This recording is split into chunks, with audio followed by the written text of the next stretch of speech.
Commençons chacune de nos journées en ayant cette pensée. Ma journée va être extraordinaire parce que j'ai un Dieu extraordinaire. Et il peut sublimer les tâches les plus banales. Oui. Et il y en a des tâches banales à faire. Mais avec Dieu, ça prend une autre dimension. C'est bon ça. Waouh. Waouh. Et là, on se réjouit avec le peuple d'Israël. Ils sont en train de fêter Soukhot. On y a souvent été. On est monté à Jérusalem. Soukhot, c'est la fête des tabernacles ou la fête des tentes ou la fête des huttes. Parce que si on est en Israël aujourd'hui, il y a plein de cabanes sur les balcons, dans les jardins. Et c'est une des 7 fêtes annuelles que Dieu avait prescrites à Moïse. Et sur ces 7 fêtes, il y en avait 3 où il était demandé de monter à Jérusalem. Et on voit, ok, c'est dans l'Ancien Testament, mais on voit Jésus qui montait à Jérusalem lors de ces fêtes. Quand il a dit « Des fleuves d'eau vive couleront de votre sein si vous croyez en moi », il était monté à la fête des tabernacles à Jérusalem. C'est bon des fois de voir le contexte historique, ça devient du concret. Certes, la fête des tabernacles, c'est dans les lois, c'est dans le Lévitique, des fois c'est un peu rébarbatif à lire, mais c'était du concret. Jésus lui-même est monté à Jérusalem fêter la fête. Alors on n'est pas sous la loi. S'il vous plaît, on va parler de la fête des tabernacles, mais on n'est pas sous la loi. On va pas y aller. On est sous la grâce. Mais chaque fête que Dieu a instaurée pour le peuple d'Israël avait une signification pour nous. L'Ancien Testament, c'est comme une ombre des choses à venir. L'Ancien Testament nous démontrait ce qui allait arriver et ce qui va encore arriver. Et on va voir la fête des tabernacles, sa signification. On pourrait y passer une journée d'enseignement, mais j'ai retenu 2 aspects. La confiance et la reconnaissance. Et ça nous parle et on en a besoin à notre quotidien. On va lire dans Lévitique, justement. Lévitique 23, si vous avez vos Bibles, autrement vous écoutez, au verset 41. L'Éternel dit à Moïse, « Vous célébrerez chaque année cette fête à l'Éternel pendant 7 jours. C'est une prescription perpétuelle pour vous au fil des générations. » Et ça l'est. Depuis que ça a été prescrit à Moïse, le peuple d'Israël suit cette fête. On serait en Israël aujourd'hui et ils la suivent, ils la célèbrent. Vous habiterez pendant 7 jours sous des tentes, afin que vos descendants sachent que j'ai fait habiter les Israélites sous des tentes, après les avoir fait sortir d'Égypte. Je suis l'Éternel, votre Dieu. Cette fête, c'était l'occasion de se rappeler que Dieu les avait fait sortir d'Égypte. Des centaines d'années d'esclavage. Et d'un coup, Dieu dit « Stop ! Je suscite Moïse, il va prendre la tête du peuple et il va faire sortir le peuple hébreu de l'Égypte. » Ça a duré 40 ans, les amis. Certains d'entre vous, vous n'avez pas encore cet âge. Mais c'est long, 40 ans. On en fait des choses en 40 ans. Et le désert, il n'y a pas grand-chose. 40 ans dans le désert. Avec tout ce que ça veut dire. Le chaud, les serpents, les scorpions. La nuit, il fait très froid. Il n'y a pas de magasin pour acheter des habits. Il n'y a pas de supermarché pour faire les emplettes. 40 ans. Et Dieu s'est occupé de chacun d'eux pendant ces 40 années. On va lire, c'est miracle sur miracle. Ils ont marché et vécu dans cet univers hostile. Les femmes, les enfants, les personnes âgées. Et Dieu a pris soin d'eux. Écoutez ça dans Exode 13, verset 21. L'Éternel allait devant eux le jour dans une colonne de nuée pour les guider sur leur chemin, et la nuit dans une colonne de feu pour les éclairer, afin qu'ils puissent marcher jour et nuit. Waouh! Ça veut dire qu'ils n'ont pas eu trop chaud, qu'ils n'ont pas eu trop froid et qu'ils avaient même la force de marcher jour et nuit.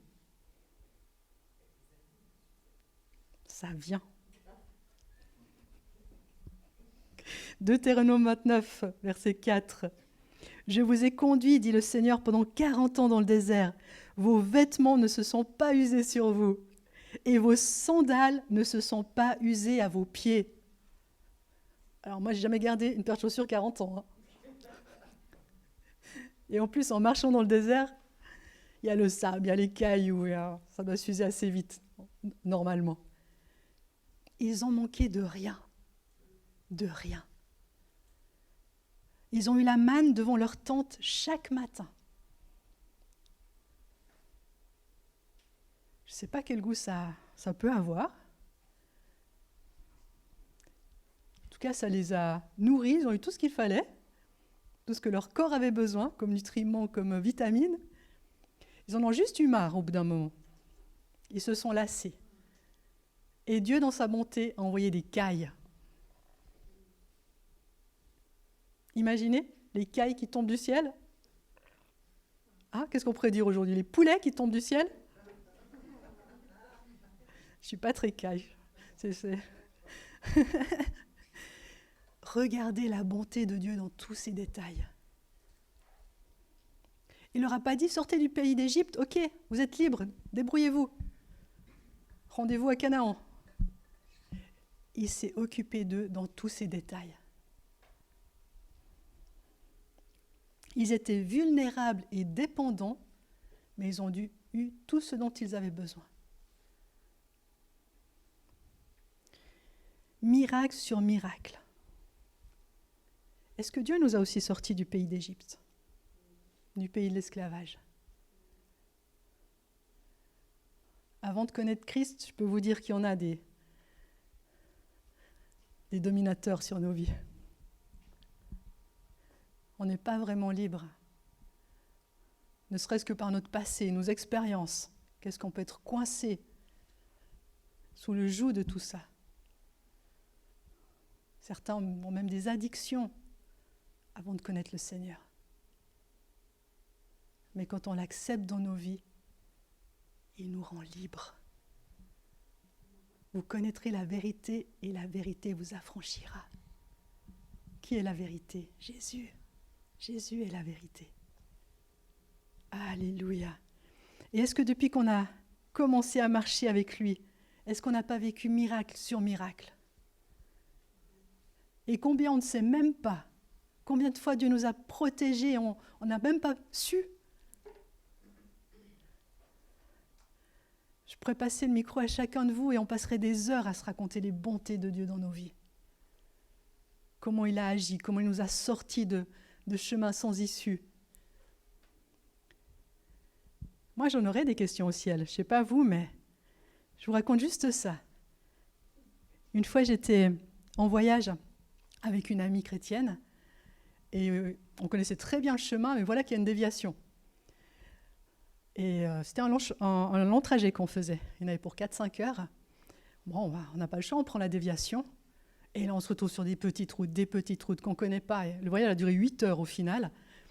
Et on s'est retrouvés un peu dans les montagnes. Enfin, c'était pas très rassurant. Et tout à coup, dans un virage, donc je n'avais pas de visibilité, en plein milieu du virage, il y a un énorme camion qui bloque toute la route. Il est de travers. Vous savez, je ne sais toujours pas comment on a passé. Je conduisais, on s'est retrouvés de l'autre côté du camion. Alors, il n'y avait pas la place. Il y avait la falaise d'un côté, la montagne, le ravin de l'autre et le camion au milieu. Je ne sais pas. Gloire à Dieu, on a passé. Je ne sais pas. Est-ce que il a rapetissé la voiture, on a pu passer dessous? Je ne sais pas. Mais Dieu est bon. À travers, je ne sais pas. Jésus traversait les murs quand il était ressuscité. Il a peut-être traversé le camion. Mais Dieu est bon. Dieu est bon. Et on pourrait raconter les merveilles de Dieu. Et je peux vous dire que ce chemin qu'on fait avec le Seigneur, on n'aura jamais ni trop chaud, ni trop froid. On aura tous les vêtements nécessaires. Regardez comme vous êtes bien habillés. Waouh! on n'aura jamais faim. Parce que ce Dieu qui a sorti Israël du pays d'Égypte nous a sortis également de notre pays d'Égypte. Et chaque seconde de nos vies, il est là pour pourvoir à nos besoins. Alléluia.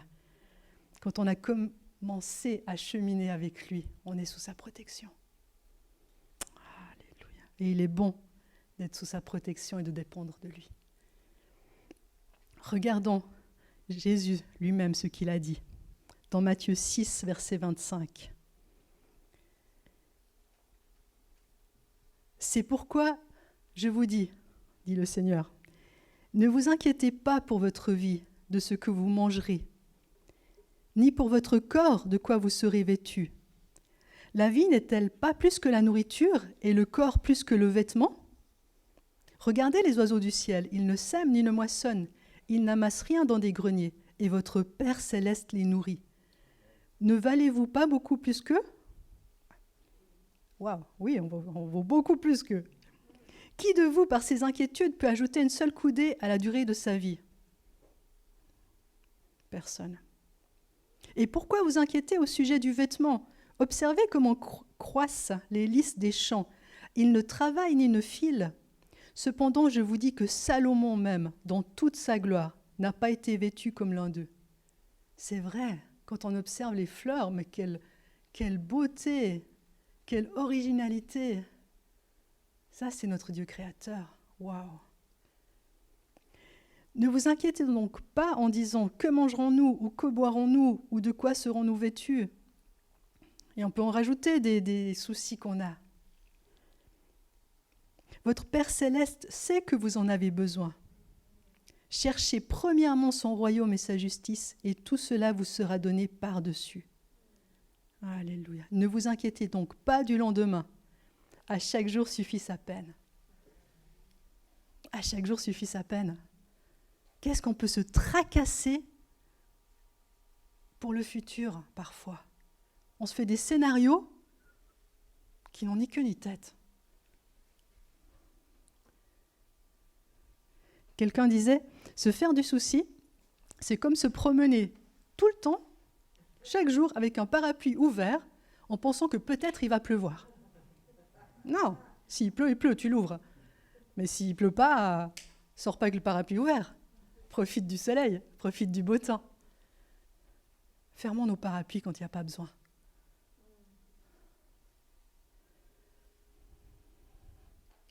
Toute la durée de notre vie, le Seigneur prendra soin de nous. Même dans un univers hostile, même s'il y a parfois quelques déserts dans nos vies, il est là, il nous porte, il nous supporte. Il nous comble de sa présence, mes amis. Waouh! Je préfère être dans le désert avec mon Seigneur qui me tient la main que sur une plage paradisiaque sans Dieu.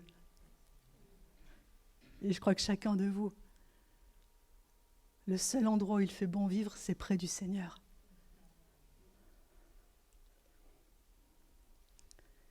Et la fête des tabernacles Soukhot, c'est ça. Ils se rappellent combien Dieu a été bon avec eux. Et combien Dieu l'est encore. Et combien Dieu le sera. Confiance. On peut lui faire confiance et avancer avec assurance chaque jour de notre vie. Alléluia. Et un deuxième aspect de la fête, c'est la reconnaissance. Quand on se rend compte de tout ce que Dieu a déjà fait, on peut être que reconnaissant.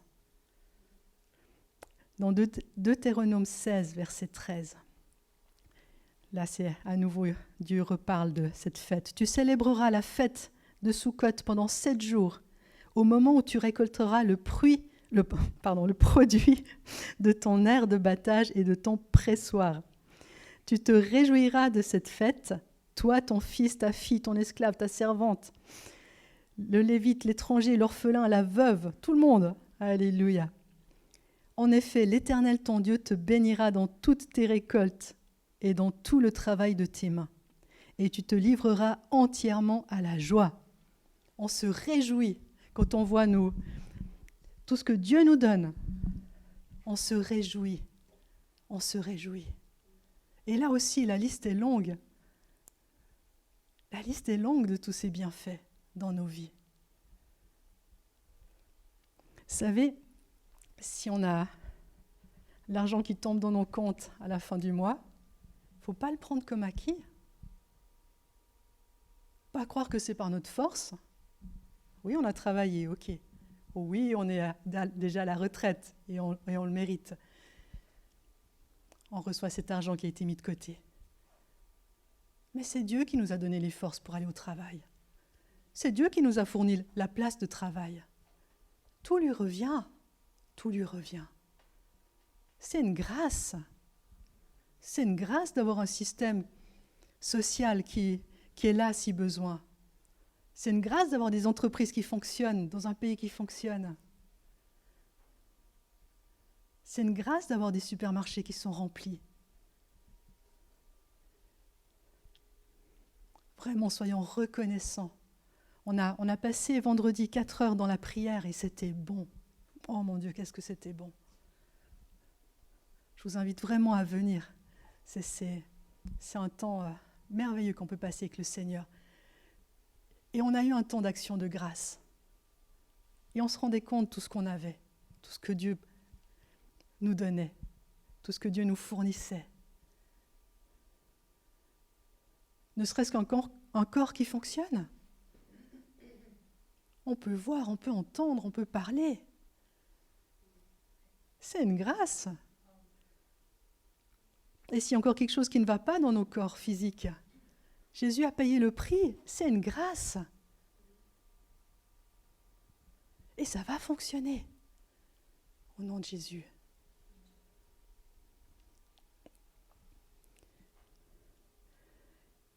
Donc le peuple était invité à monter à Jérusalem pour remercier Dieu pour toutes ses bénédictions. Toutes ses bénédictions. Le psaume 103, David qui parle. « Bénis l'Éternel, ô mon âme, que tout ce qui est en moi bénisse son saint nom. Bénis l'Éternel, mon âme, et n'oublie aucun de ses bienfaits. » N'oublions aucun de ses bienfaits. Il y a un chant qui dit « Compte les bienfaits de Dieu, mets-les tous devant tes yeux, et tu verras combien le nombre en est grand. » C'est vrai, si on prend un temps pour se rappeler tout ce que Dieu a déjà agi dans nos vies, dans nos bien-aimés. Il y a de quoi se réjouir, il y a de quoi le remercier. Et vous savez, la gratitude, la reconnaissance, ça plaît à Dieu. C'est une expression de notre foi, c'est reconnaître que tout vient de lui.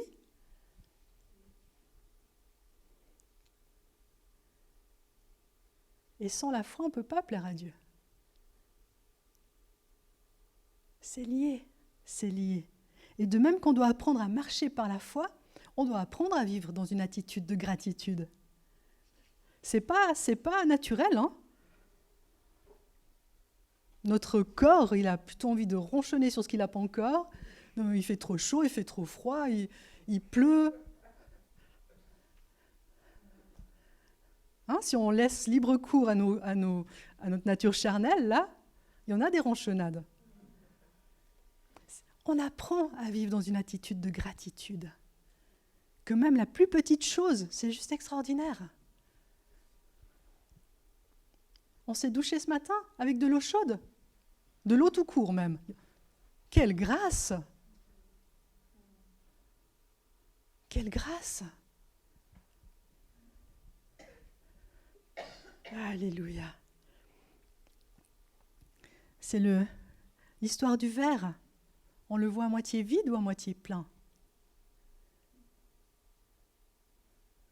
Quand on a un cœur porté vers la gratitude, la reconnaissance, il voit le verre à moitié plein. Merci Seigneur pour tout ce qu'il y a déjà dans ce verre. Et vous savez, ça ouvre la porte à remplir ce verre encore. Une attitude de gratitude, ça crée une atmosphère où Dieu peut encore agir, où Dieu peut encore faire des miracles dans nos vies. On a vu toutes les bontés de Dieu avec son peuple dans le désert. On peut juste ouvrir une parenthèse. Tous ceux qui ont ronchonné, ils ont mal fini. Tous ceux qui se sont rebellés ont mal fini. Ayant cette attitude de reconnaissance. Et c'est bon de côtoyer des gens qui sont reconnaissants. Combien c'est lourd, à l'inverse, de côtoyer des gens qui sont toujours ronchons. La reconnaissance, ça doit être contagieux. Ça doit être contagieux. Alléluia. Sinon, on devient aigri, insatisfait, malheureux. Et vous savez, l'ennemi va essayer de focaliser notre attention sur ce qu'on n'a pas. Je vous rappelle que dès le départ, Adam et Ève avaient l'opportunité de jouir et de faire prospérer tout le jardin. Il devait y en avoir des centaines ou des milliers d'arbres. L'ennemi a réussi à les faire focaliser sur le seul arbre dont il ne fallait pas qu'ils mangent le fruit. Et on sait la suite. On sait la suite. Focalisons-nous sur tout ce que Dieu nous a déjà donné. Et ça ouvrira la porte pour tout ce qui est encore en réserve.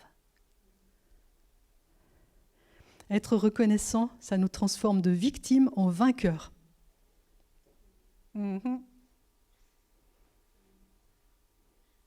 Ah, j'ai pas ça. Là. Je peux pas faire ça parce que... Non, prenons ce que nous avons déjà et allons de l'avant. Vous savez, le Seigneur renouvelle nos forces dans la marche. Mettons-nous en marche, et je sais que nous le sommes en marche, mais continuons, soyons encouragés, parce que lorsqu'on marche, pendant qu'on est en train de marcher, Dieu renouvelle nos forces. Et pas après pas, il nous donnera tout ce dont on a besoin pour accomplir ce qu'il a prévu pour nous. Si on attend d'avoir tout, avant de se lever, je pense qu'on peut attendre un bon moment. Avançons avec ce qu'on a déjà, en étant reconnaissants. La gratitude amplifie Dieu dans nos vies. On veut voir un Dieu grand dans nos vies. Soyons reconnaissants, soyons remplis de gratitude et de confiance envers ce Dieu si merveilleux. Il est capable de tout par amour pour nous.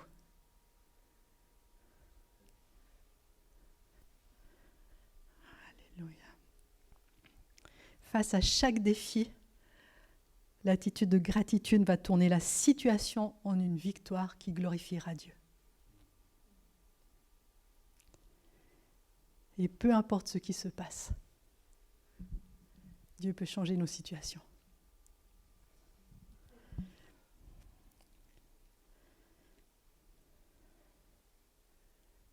Je ne sais pas vous, mais moi je suis honorée, je suis tellement heureuse de servir ce Dieu si merveilleux.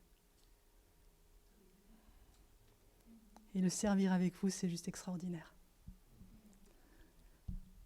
Et je me réjouis de voir la suite. Je me réjouis de voir la suite.